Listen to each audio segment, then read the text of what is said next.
This is Michael Turner. I want to make a brief statement in reference to Sarah reading all these court documents, which are carefully and legally written to make the court appear as though it's not prejudice. Many things I could go over in reference to that, which again, I'll try and put that in writing and put it on the internet. But the key issue is I want you to remember my daughter's, of course, afterwards, she's telling me how she went to pieces and crying. This is a woman who can call up tears at any given time under any circumstances. And with Sarah's actions afterwards, according to her brother, was to party. Sarah partied, took vacations, celebrated it, started selling her father's personal heirlooms from his father, music equipment, songs, various other things. So it doesn't look like somebody that was devastated by it. Then she brings up Summershoe and Anderson, allegedly looking for one more time for Mike to confess his evil that he didn't do to begin with. Again, during this conversation, I'm in chains, I'm sitting in the back, and Anderson and Summershoe follows me in. And instead of asking the question one more time for this, Summershoe's doing one of these, which he's mocking John Quinos from ABC.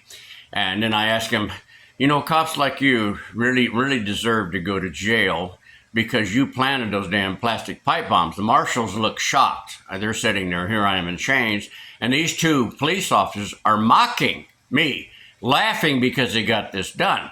So I make a statement, why don't we go in the cell, let's take off the chains. I'll even leave one arm chained, and let's see how macho you assholes are, or whatever I call them. So, I mean, the things you're hearing, Susan Bolton had an agenda. And the appeal that I tried to get to, which she says I didn't have to, which is a lie, folks. Anytime the Constitution is violated before the trial or after the trial, Brady violations or constitutional violations, you have a right to appeal.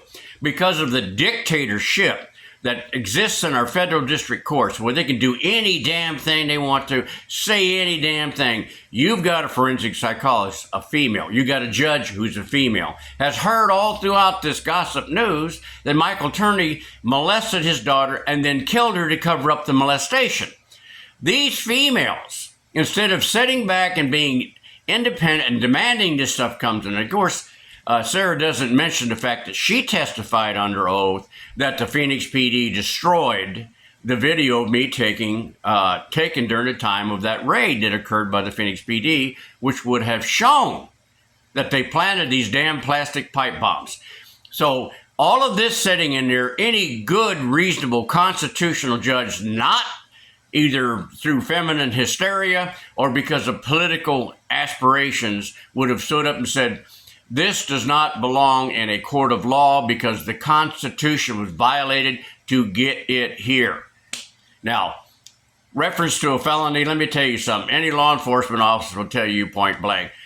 Convicted felons aren't concerned about possession of that, of having a weapon being a felony. If they're going to commit a crime or something like they're saying that Mike Turney was going to do versus what Mike said he was going to do, which is commit suicide for attention for his daughter, write all this fake stuff in order to get the attention of national news. Okay, now Sarah's reading to you, but they're not going back to say, well, how violent was Mr. Turney in the past? Well, there's nothing there. Well, how many crimes did he commit? Well, there's nothing there. Okay, now we spent all these years since 2017, this heinous, monstrous, anti-Bill Clinton, anti-corrupt Phoenix cops, anti-corruption Maricopa County guy, all of a sudden he's been out all these years. And he's still no violence, still no crimes. You got a speeding ticket. Wow, there you go. That's somebody that needs to be put to sleep, right? So then he's falsely accused of murdering his own daughter again with no evidence whatsoever.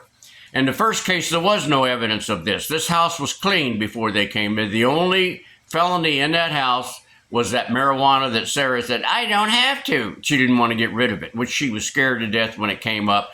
And they told her, we're raiding your house. Am I under arrest? You know, she knew what she knew. So Sarah, I mean, she's got you people so gaslighted that she's trying to give you is, I'm the victim on all this stuff. No, she's not. She's not involved in any of this stuff, but she has chosen to use the tragedy of Alyssa.